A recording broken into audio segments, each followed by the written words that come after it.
So you got new music coming out. Yeah, hopefully. I think it's all coming out in June is what I'm planning on. Okay, how long have you been working on it? Like 3 years, man. I started writing it.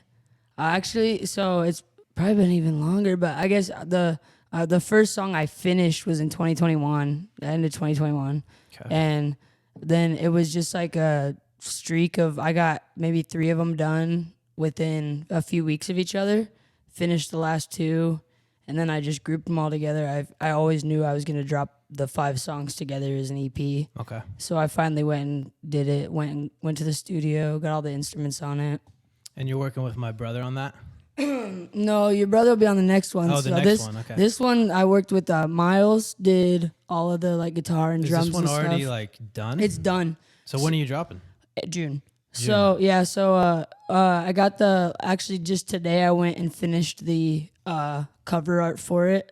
We did like my handwriting on it. Oh, so we took the pictures a few months ago, but then today I just went and did like had to do my handwriting on like a tablet. Are those the ones you paid for? Yep. So we did that today, and then I have to like upload everything. So yeah, I'm planning on like the middle of June putting it all out. But yeah, 5 songs. And then, Miles did guitar and drums. Then this kid, Hunter Arias, he, like, recorded the whole thing for me. And then he ended up, like, hopping on random, like, piano and, like, harmonica and stuff like that. He's, like, musically good? Yeah, very good with everything. And so he hopped in just randomly to do a lot of stuff. I had, like, a great mandolin player. Like, I tried to pull as many, like, old school, random, like, folky kind of instruments onto it as I could. So I got, like, a mandolin player, Brian McGovern. Your brother played cello on it. Oh, how many songs is he on? He's on one song. He's on Cruise. That came out last month. Oh, yeah. Yeah, okay. So he played that. But then after I heard the arrangement for that, then I asked him to arrange my whole next project. Yeah, no, my brother's really talented. He was like making his own arrangements in fucking 6th grade or something. Yeah, the composing for that was just incredible. And like I didn't go into the studio with a whole lot of planning, and I could tell that he was like a planner and I needed that. Yeah. And so like as soon as we started talking album, and he was like very on the same page with me as like we needed to do demos first, and we need to do instead of just going into the studio and trying to like freestyle He knows what he's doing. He does. Every funeral we've had as a family, he kind of like takes the role of like he kind of like takes charge and plans everything out. I could see which that. is really helpful because I'm horrible at that. Yeah, like bad. I am too. I try to be a planner, but I'm not. Yeah. And so I always like to like link up with people that are good at planning it, because then it's like I'm almost there, but I'm not quite. So us together, we've been like actually like we're gonna go in and plan out like go do demos first and like get all the different parts figured out before we do like final recordings and everything. Yeah. Yeah, so there's that'll a help process. out a lot. He's helping with the whole process. Yes, yeah, because last time I went in and like I said, I've had these songs done for 3 years. Going to the studio with because I don't play. I play guitar. Yeah, I mean I play a little bit of piano, whatever, but not enough to like compose my own stuff.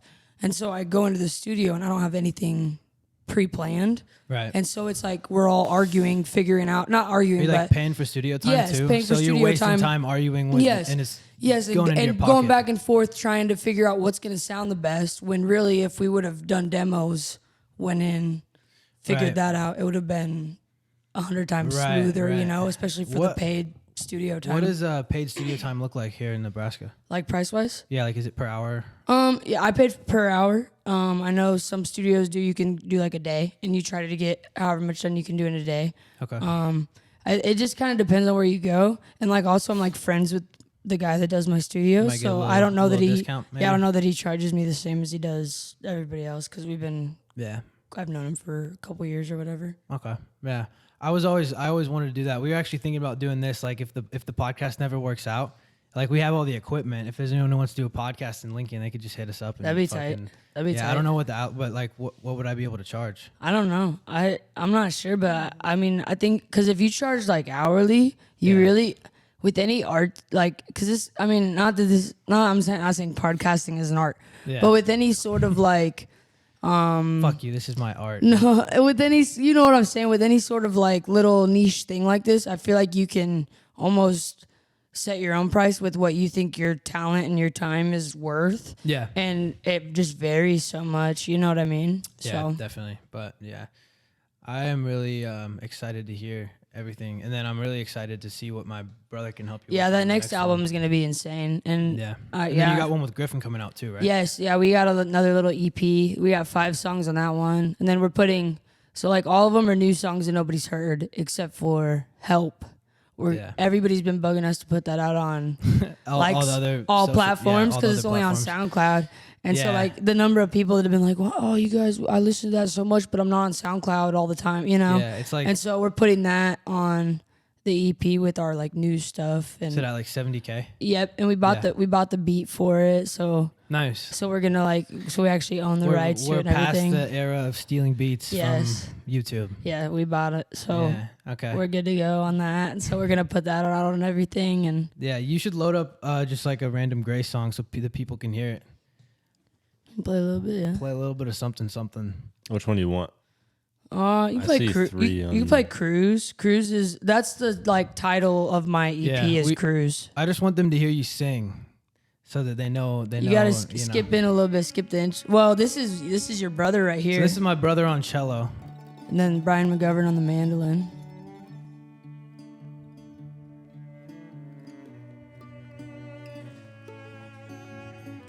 So did he compose the whole thing? He did all the cello stuff, but it's like multiple parts like stacked on top of each other, which is tight. Okay.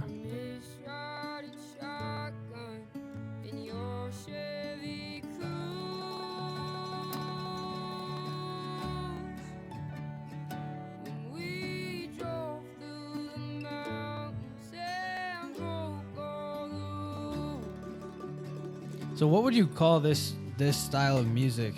I don't know. I think like people are mainly calling it like indie folk is like what I'm, and I know we kind of talked about you think it should be called alternative folk, but I guess indie folk is kind of what I'm like when I like pick my genre on all these. I pick like indie folk and I think folk, but I guess I don't know. It's hard to like. There's so many genres anymore that it's like hard to know what I totally am. But definitely some kind of like indie alternative music. Yeah, like indie. I want to get back into that because it doesn't make any sense to me. Indie's means like independent. But like nowadays you can be an independent artist and like. Yeah, but I think like when you still blow up. When you listen to like and I think that like indie folk. I mean the artists that you hear people talk about being indie folk, they're well not all of them, but a lot of them are signed anymore. They're not technically independent, but it almost is like used. I would say like how alternative was back in the day. Like you would almost you know interchangeably like because I mean like Noah Khan. I guarantee he's signed.